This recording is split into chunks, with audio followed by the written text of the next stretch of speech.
신약성경 마태복음 5장 9절 말씀, 우리 한 절 말씀을 함께 다 찾아서 우리 한 목소리로 합독하도록 하겠습니다. 마태복음 5장 9절 함께 읽겠습니다. 시작.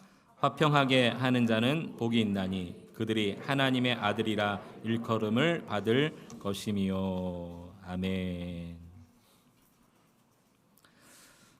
얼마 전에 우리 교회에 오신 새 가족 한 분이 이런 말씀을 해주셨어요. 목사님, 그 금요일 날 금양로기도회 때 드럼 치는 여학생이 목사님 딸 맞죠? 그러시는 거예요. 그래서 맞다고 어떻게 아셨어요? 그랬더니 똑같이 생겼더라고요.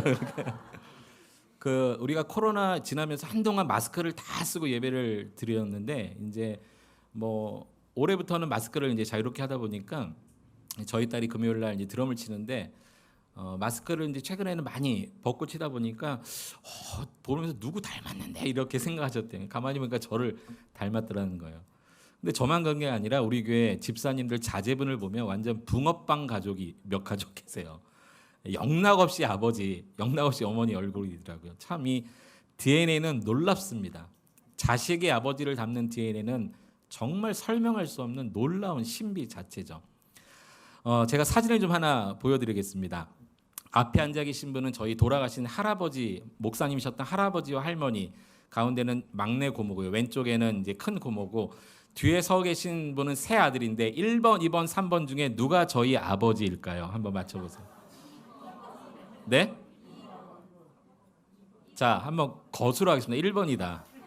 1번이다. 1번 한 분. 네. 2번이다. 2번이다. 내리시고요. 3번이다. 네, 3번 같기도 하고요. 네. 자, 정답은 2번입니다. 2번.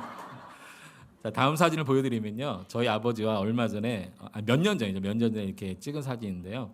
영락없이 그 할아버지의 그 아버지의 그 손자입니다. 참 닮았다라는 것은 너무너무 신비로운 일입니다. 그런데 여러분 그거 아시나요?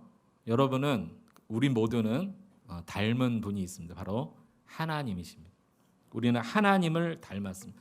만약에 누군가가 여러분에게 이런 이야기를 했다고 하면 생각해 보세요. 와, 내가 몰랐는데 그럼 그렇지. 내가 당신이 평소에 말하는 거를 보니까 이제 알겠어.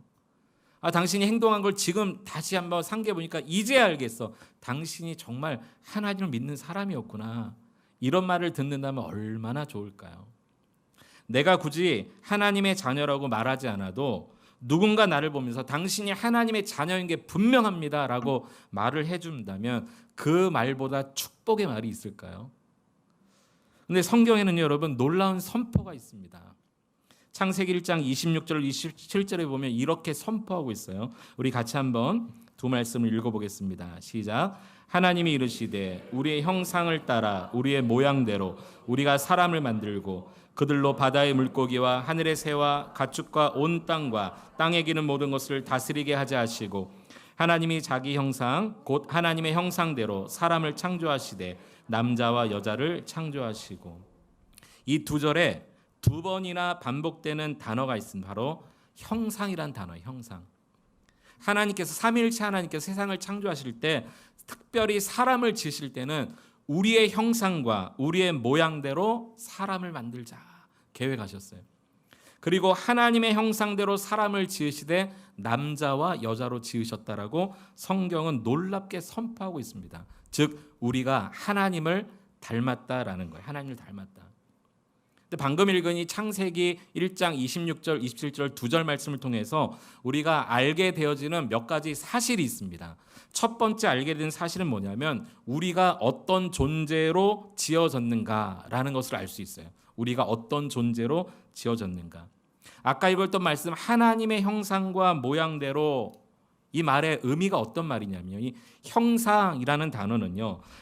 히브리어에 첼렘이라는 단어를 쓰는데 어떤 의미냐면 실체를 반영하는 그림자라는 의미를 가지고 있어요. 그림자.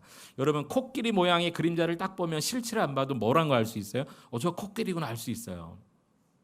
목이 긴 짐승, 다리가 긴 짐승 그림자만 봐도 저거 기린이네 알 수 있어요. 그러니까 하나님의 형상으로 지어졌다는 것은요. 보이지 않는 하나님을 보여주는 그림자라는 거예요. 우리가 그림자. 저 여러분은요. 하나님을 보여주는 그림자로 지어졌다는 거예요. 또요, 모양대로라고 했어요. 모양대로. 여기 모양이라는 말은 히브리어의 때무트라는 단어인데요. 이 말은 어떤 의미냐면 너무도 실체와 딱 닮은 상태를 이야기합니다. 닮은 상태. 그러니까 우리는 하나님이 어떤 분이신지를 보이지 않는 하나님이지만 보이는 그림자요, 정확하게 닮은 상태라는 것을 알 수 있어요. 여러분, 그림자라고 해서 다 우리가 믿지 못할 것이 있습니다. 여러분, 이렇게 손 모양으로 뭐 강아지나 고양이, 사람을 이렇게 그림자로 표현하는 그런 예술인들 보셨나요? 제가 정확한지는 모르겠습니다만은 뭐 이렇게 하면은 뭐 개 모양처럼 이렇게 생긴 이 그림자만 보면 우리는 그림자만 보고 강아지네 이렇게 생각합니다. 그러나 실제로는 실체는 뭐예요? 손이죠. 그런데 여기 하나님의 모양과 형상과 모양대로라고 할 때 이 모양은요, 이 절대 속을 수 없는 실제 정확하게 너무도 똑 닮은 그 상태를 말하는 거예요. 그러니까 하나님의 형상과 모양이라는 것은요, 흉내낼 수 없는 하나님의 그림자, 누구도 속일 수 없는, 아니 속을 수도 없고 속이지도 못하는 바로 그 모양, 그 상태를 말하는 거예요. 우리가 그렇게 지어졌다라는 거예요. 그런데 하나님은 육으로 존재하시는 분이 아니시잖아요. 우리 눈에 보이는 분이 아니시잖아요. 그러므로 여기서 말하는 하나님의 그림자, 하나님을 정확히 닮은 그 상태라는 것은요, 육이 없는 하나님의 성품, 하나님의 성품을 그대로 닮았다라는 의미인 것입니다. 그러므로 하나님의 성품을 오늘도 지니고 사는 그 사람일 때만 하나님의 형상입니다. 교회를 다니지만, 직분을 받았지만, 수십 년 신앙생활을 했지만 하나님의 성품이 없는 사람은 하나님의 형상 아닙니다. 오늘 말씀을 들으면서 스스로를 점검해보는 시간 되셨으면 좋겠어요. 그러니까 우리가 어떤 존재로 지어졌는가, 하나님의 성품을 그대로 닮은 존재로 지어졌다는 것을 알 수가 있었고, 또 창세기 1장 26절, 27절 말씀을 통해서 또 알 수 있는 두 번째가 있는데, 그러면 하나님의 성품을 닮은 존재로 왜 지어졌는가를 또 알 수 있어요. 왜 지어졌는가? 우리 다시 창세기 1장 26절만 같이 한번 자세히 한번 보겠습니다. 26절 같이 한번 읽어보겠습니다. 시작. 하나님이 이르시되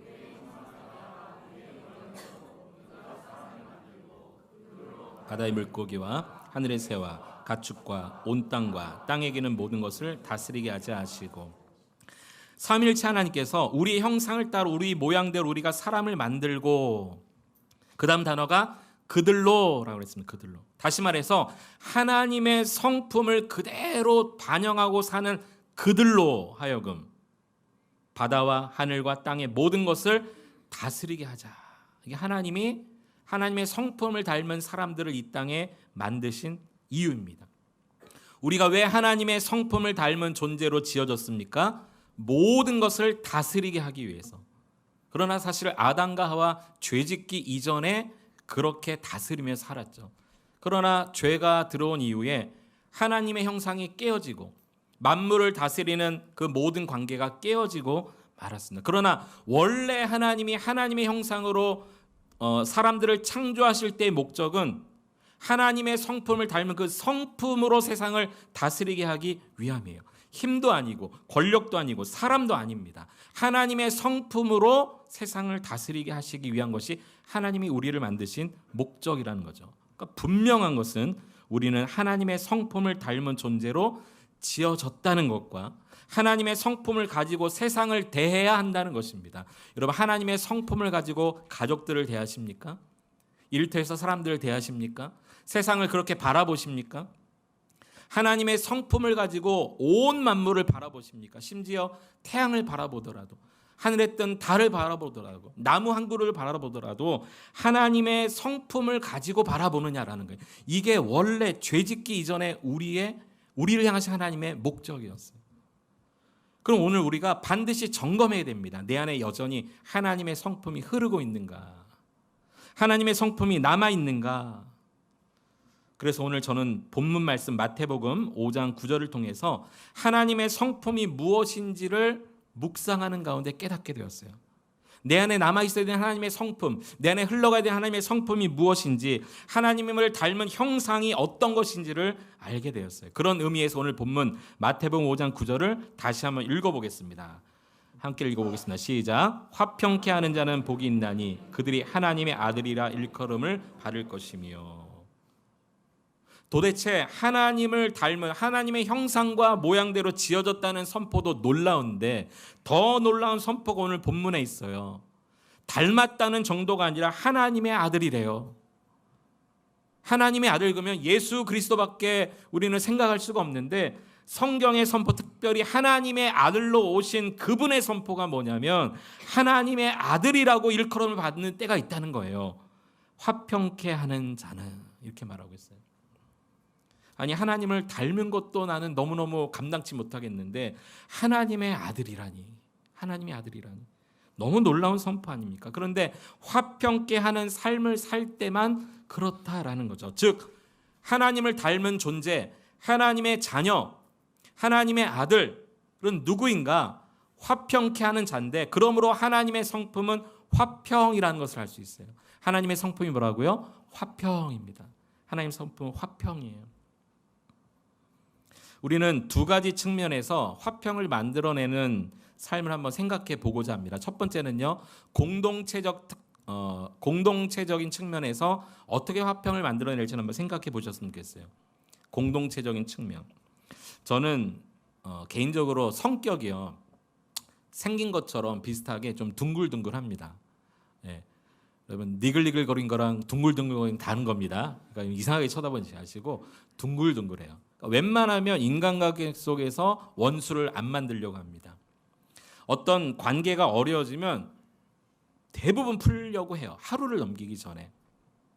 그리고 제가 속한 어떤 공동체 크든 작든 그 안에 무슨 분열의 조짐이 보이면 될 수 있으면 좀 제가 짊어지고 가려고 하고 좀 풀고 가려고 하고 될 수 있으면 좀 좋게 넘어가려고 합니다. 이게 저의 성향이에요. 왜냐하면 그게 저는 화평인 줄 알았어요. 그게 화평인 줄 알았어요. 그렇게 해야 맞는 것인 줄 알았어요. 물론 그게 맞습니다. 그러나 오늘 본문에서 말하고 있는 화평은 그러한 화평이 아닙니다. 그러니까 문제가 발생되면 그냥 좀 덮고 좀 둥글둥글하게 유하게 그냥 묻고 가고, 좀 내가 좀 손해보고 가고, 좀 분열이 일어날 것 같으면 내가 좀 그 자리를 피하고, 이게 화평인 줄 알았는데 오늘 성경에서 말하는 화평케 하는 자의 화평은 그러한 화평이 아니라는 거예요. 오늘 본문 다시 한번 보면요, 이 화평케 하는 자라는 말의 의미가요, 두 단어의 합성으로 되어 있습니다. 여러분 많이 들어보셨을 거예요. 에이레네라는 평화, 화평, 그 히브리어의 샬롬의 신약적 표현이 에이레네죠. 평화라는 말과 포이에오라는 만들어내다, 창출해내다라는 단어의 두 단어예요. 평화를 창출해내다. 이 단어는 어떤 의미의 단어냐면 전혀 평화가 없는 곳에서 평화를 창출해내는 거예요. 그러니까 문제가 있어서 피하고, 원수를 만들기 싫어서 피하고, 내가 좀 덮고 가는 그러한 평화가 아니라 전혀 화평하지 않은 곳에서 화해시키는 자라는 의미죠. 화평을 만들어내는 자라는 의미입니다. 이 세상은요, 계속 분열을 조장합니다. 그렇죠, 여러분? 세상은 그렇지 않나요? 저는 이 정치만 봐도 그런 것 같아요. 왜 이렇게 화합이 안 될까? 저는 주님 오실 그날까지 화합이 안 될 것 같아요. 우리나라 정치는 계속해서 분열을 조장합니다. 어떤 사람의 말 한마디, 어떤 사건의 꼬리를 물고 물으면서 이제는 국민의 입장에서 좀 지쳐요. 꼭 저렇게 싸워야 답이 나올까? 정권이 바뀌면 또 싸우겠죠. 그 다음에 또 정권이 바뀌면 또 싸우겠죠. 뭐 불보듯 뻔한 것 같아요.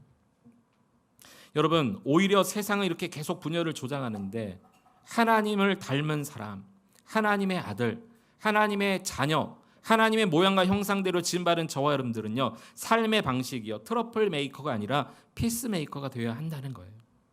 오히려 화평하지 않은 곳에서 화평을 만들어낸 삶, 화평케 하기 때문에 하나님의 아들이 되는 게 아니라 하나님의 자녀의 세상을 살아가는 삶의 방식은 화평이라는 거죠. 왜요? 하나님의 성품이 화평이고 그 성품으로 지어졌기 때문인 것입니다.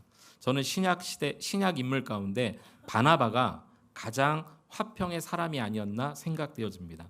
바나바는요, 여러분, 예루살렘에서 사도 바울이라는 인물이 갑자기 등장함으로 인해서 유대인들 사이에 너무너무 바울 때문에 시끄럽고 오해가 커져갈 때 바나바가 바울 옆에서 그를 계속해서 변호합니다.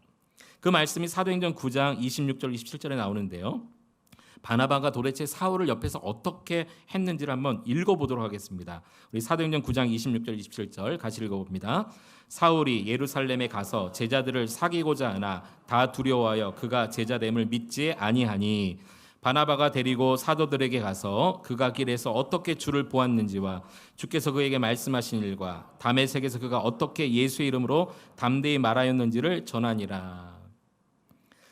사울이요, 갑자기 예수님을 만나고 난 다음에 그 전에 예수 믿는 자를 잡아 옥에 가두던 자가 이제 예수를 전하는 자가 되니까 예루살렘에서 유대인들이 오해하기 시작하는 거예요. 바울이 와서 이제 함께 사귀고자 했지만 다 두려워하는 거예요. 그가 제자 되었다 믿지 않는 거예요.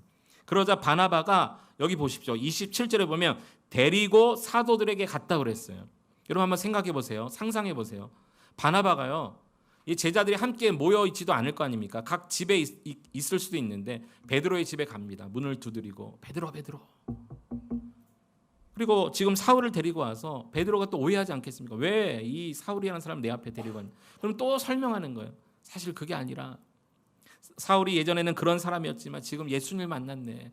우리가 알고 있는 그 예수를 만났네. 예수를 전하는 자가 되었어. 어떻게 예수를 만났는지 다 얘기합니다. 그럼 바울이 처음에 그래? 그러고 믿을까요? 무슨 소리야? 믿지 않을 거예요. 그럼 또 요한의 집에 갑니다. 또 빌립의 집에 갑니다.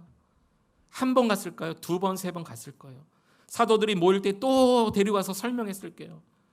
이 바나바는 그런 사람이었어요. 일일이 다 쫓아다니면서 화평하지 않은 그곳을, 그들의 관계를 화평케 해주는 그런 사람이었다라는 거죠. 사도행전 11장 26절에 보면 이런 말씀이 있습니다. 만남에 안디옥에 데리고 와서 둘이 교회에 1년간 모여 있어 큰 무리를 가르쳤고 제자들이 안디옥에서 비로소 그리스도인이라 일컬음 받게 되었더라.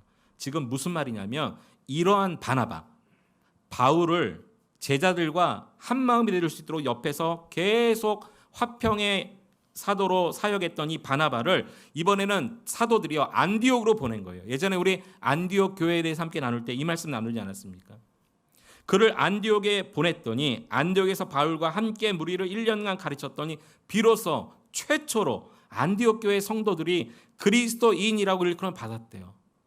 이 피스메이커 역할을 했던 바나바가 안디옥에 가서 함께 했더니 또 그것이 사람들로부터 저 사람 진짜 그리스도인이네, 저 교인들 진짜 하나님의 자녀네, 이런 말을 듣는 교회가 되게 했다는 거예요. 바울 한 사람 때문에. 저는 교회가 교회답고 목사가 목사답고 장로가 장로답고 권사가 권사답고 안수집사가 안수집사답고 성도가 성도답고 하나님의 자녀가 하나님의 자녀다운 그런 교회, 가장 건강한 교회라고 생각합니다. 교회 사이즈나 숫자 그것과 관계없이, 그러니까 이 다움이라는 게 참 중요하죠. 저는 이 다음에 제가 죽을 때 누군가 제 묘비에다가 진짜 목사다웠던 사람이라고 써 주셨으면 좋겠어요. 그렇게 살아가지 못하지만 그렇게 살기를 꿈꾸고 있고 죽을 때까지 노력하며 애써 보려고 합니다. 여러분, 다움, 하나님을 닮았다, 하나님의 자녀다움, 하나님의 아들다움, 바나바는요 정확하게 그 삶이 무엇인지를 보여주었어요. 여러분 한번 스스로에게 질문해 보세요. 내 안에 하나님의 성품, 화평의 성품이 있는가? 우리 교회는 하나님을 닮은 교회인가? 우리 교회는 화평하는 교회인가? 여러분, 교회 안에서나 교회 밖에서나 아니면 가정이나 일터나 사회나 여러분이 있는 모든 공동체 소속원으로 있을 때 그 안에서 어떤 문제가 발생할 때 내가 좀 피해주고 그냥 둥글둥글한 게 넘어가고 덮어가는 그것이 하나님의 자녀의 삶이 아니라 적극적으로 나서서 문제를 해결하고 화평을 만들어내는 사람이 성경은 하나님의 자녀, 예수님은 하나님의 아들이라고까지 말씀하셨습니다. 오늘 저런 안에 그러한 적극적 화평이 생겨날 수 있게 되기를 축원합니다. 특히 이번 주부터 시작되어지는 우리 순모임 가운데 여러분 순 안에서 누구라고 말하지 말고 여러분 스스로가 화평의 사람 될 수 있기를 축복합니다. 순 안에 사람들이 모이다 보면 어려운 일이 반드시 발생합니다. 서로 이해할 수 없는 문제가 발생합니다. 말의 실수 때문에 오해도 발생합니다. 그래서 사람의 모임 아닙니까? 그러나 누군가는 한 사람 바나바가 있어야 돼요. 누군가는 한 사람 하나님의 아들이 있어야 돼요. 문제를 평화롭게 만드는 사람이 있어야 된다는 거죠. 공동체적 측면에서 여러분이 하나님의 자녀의 삶을 살기를 축복합니다. 또 다른 측면 한번 생각해 보겠습니다. 이번에는 개인적 측면입니다. 화평을 만들어낸다는 것이 단순히 어떤 문제를 피하고 분쟁을 피하는 것이 아님을 말씀드렸습니다. 그렇다면 이것을 우리 개인적 측면에서 한번 생각해 보셨으면 좋겠어요. 화평을 만드는 삶이란 개인적 측면에서 어떤 것일까요? 바로 이런 것입니다. 예수 믿는 자들을 죄로 인해 수없이 넘어지게 하고 하나님과 그분의 말씀으로부터 멀어지게 끊임없이 유혹하는 이 사탄의 속임수 앞에서 우리가 피 흘리기까지 죄와 싸우면서 하나님과 단절되었던 이 관계, 잃어버렸던 이 관계 안에 다시 평화를 찾고자 몸부림치는 그 삶이 하나님의 아들로서의 삶 아닐까요? 그러니까 여러분, 우리가 죄짓지만 즉시로 하나님 앞에 회개해야 됩니다. 몸부림을 쳐야 됩니다. 하나님과 끊어졌던 관계가 다시 회복되고 하나님이 보내신 독생자를 예수 그리스도를 통해서 우리로 다시 화평케 하신 그 관계를 유지하기 위해서 우리가 힘쓰고 애써야 돼요. 그런 의미에서 우리가 적극적으로 죄와 싸우는 것, 이것이 하나님의 아들의 삶입니다. 적극적으로 세상적 가치관을 멀리하려고 하는 것, 적극적으로 하나님의 마음을 가지고 성경적 가치관을 살려고 힘쓰고 애쓰는 것, 의도적으로 말씀을 펴고 의도적으로 기도하고 의지를 가지고 조금이라도 하나님의 자녀의 삶을 살려고 노력하는 그 삶, 치열하게 살아가는 그 삶이 하나님의 아들로서의 삶 아닐까요? 그래서 우리가 반드시 맞설 것은 맞서고 또 결단할 것은 결단해야 될 몇 가지 권면의 말씀을 여러분에게 드립니다. 이번 한 주간 이 말씀 여러분 자세하게 듣고 기록하면서 이번 한 주간 이 말씀을 한번 살아보려고 노력해 보십시오. 반드시 평화의 사람, 하나님의 자녀가 될 것입니다. 첫 번째는요, 오직 믿음으로만 사셔야 됩니다. 갈라디아서 3장 26절에 보면 이렇게 말하고 있습니다. 너희가 다 믿음으로 말미암아 그리스도 예수 안에서 하나님의 아들이 되었나니, 이렇게 말하고 있어요. 누가 하나님의 아들이 되었다는 거예요? 믿음으로, 예수 그리스도를 믿는 사람만이 하나님의 자녀라는 거예요. 믿음은 그래서 특권입니다. 믿음은 그래서 선물입니다. 하나님이 주시는 믿음의 특권을 가지고 여러분 한 주간 오직 믿음으로 말하고 믿음으로 생각하고 믿음으로 결단하고 결정하고 믿음으로 달려가시기를 축복합니다. 그런 사람만 하나님의 아들이라고 말하고 있어요. 또요, 어떤 일에도 하나님의 인도하심을 받고 그 인도하심에 순종해 보십시오. 그 사람이 하나님의 아들입니다. 로마서 8장 14절 같이 한번 읽어봅니다. 시작. 무릇 하나님의 영으로 인도함을 받는 사람은 곧 하나님의 아들이라. 무릇 하나님의 영으로, 성령의 인도하심을 받는 사람, 성령의 이끄심 따라 순종하는 사람은 누구라고 말하고 있어요? 성경이 하나님의 아들이래요. 하나님의 아들이래요.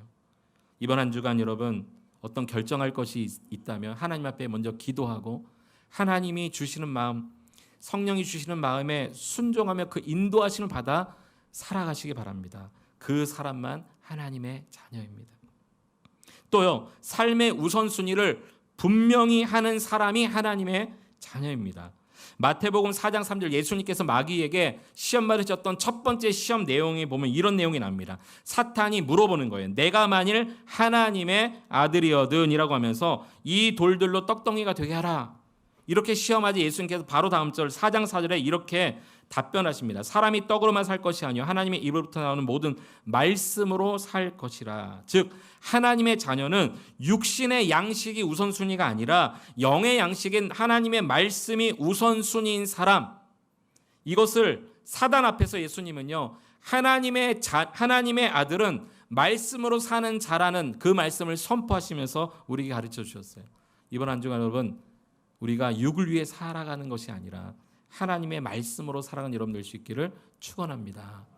먹고 사는 것도 참 중요합니다. 너무너무 중요하죠. 그러나 여러분 영의 양식으로 사는 것은 더 중요합니다. 이번 한 주간 그렇게 살아가는 하나님의 아들들 다 될 수 있기를 축복합니다. 또요. 안전 문제. 우리가 살다 보면 가정, 일터, 자녀들 안전 문제가 굉장히 크지 않습니까? 이 안전 문제를 하나님 앞에 맡기는 사람, 온전히 하나님 앞에 맡기는 사람이 하나님의 아들이라고 선포하고 있어요. 사단이 예수님을 시험했던 또 다른 시험의 내용에 보면 이런 내용이 있습니다. 두 번째 시험인데요. 마태복음 4장 6절에 보면 내가 만일 하나님의 아들이거든 이라고 하면서 뛰어내리라는 거예요. 그러면서 사단도 성경을 이용합니다. 기록되었으니 그가 너를 위하여 그의 사자를 명하시리니 그의 손으로 너를 받들어 발이 돌에 부딪히지 않게 하리로다. 하나님의 아들이라면 이 안전 문제를 시험합니다. 그러자 예수님이 그 다음 절에 보면 주 너의 하나님을 시험하지 말라. 원어에 보면요. 하나님의 의지를 시험하지 말라 이렇게 되어 있어요. 그러니까 우리를 하나님이 당신의 자녀들을 보호하시고 지키시는 그 하나님의 의지 그거를 시험하지 말라는 거예요. 어떤 일을 앞두고 될까? 하나님이 과연 해주실까? 하나님이 보호하실까?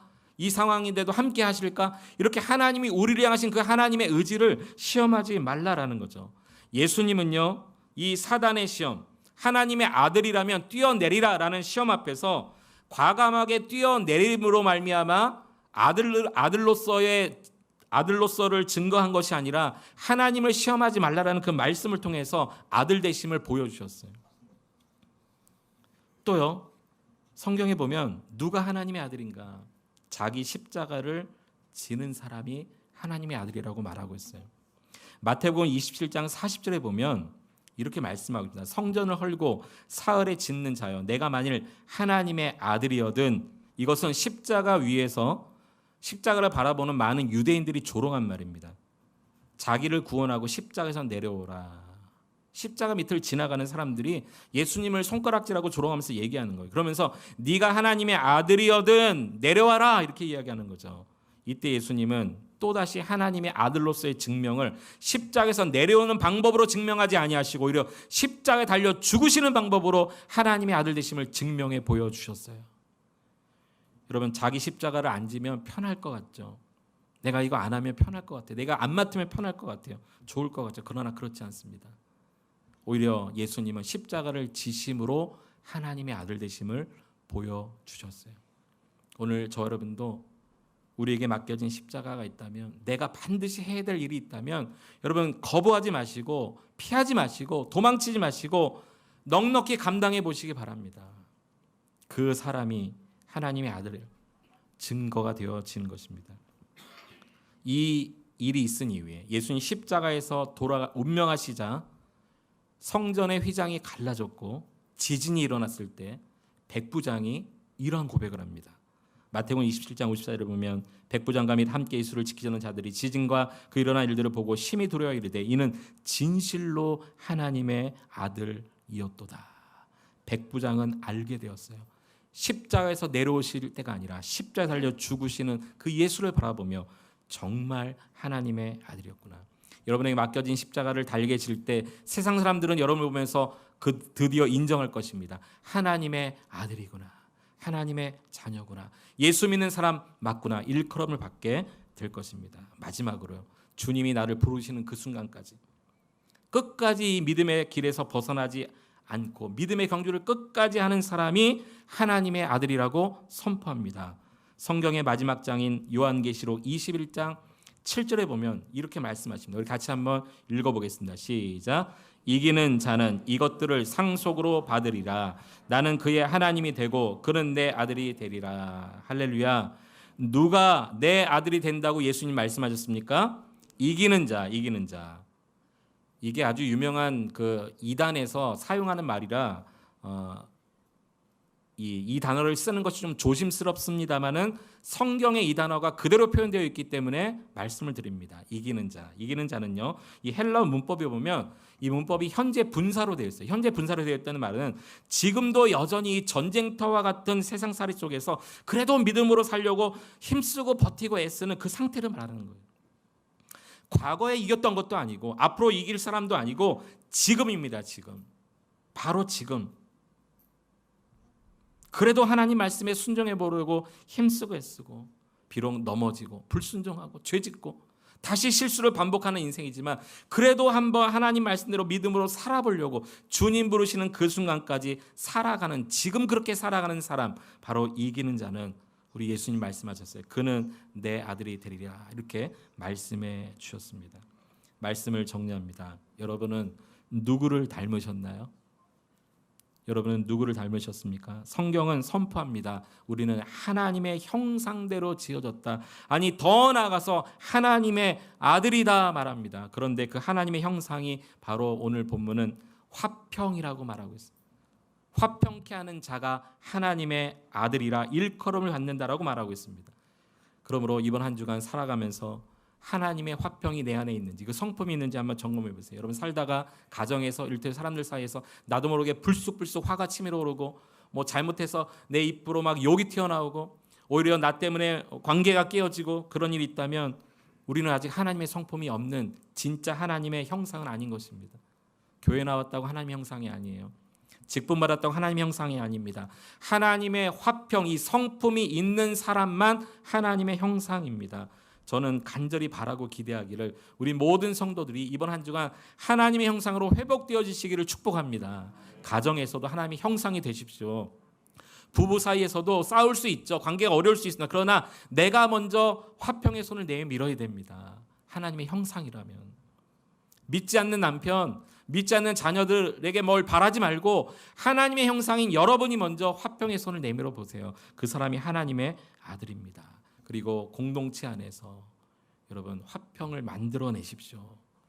개인적 측면에서 죄와 피 흘리기까지 싸워보십시오. 예수님은요, 화평케 하는 자가 하나님의 아들이다 말씀하셨고요.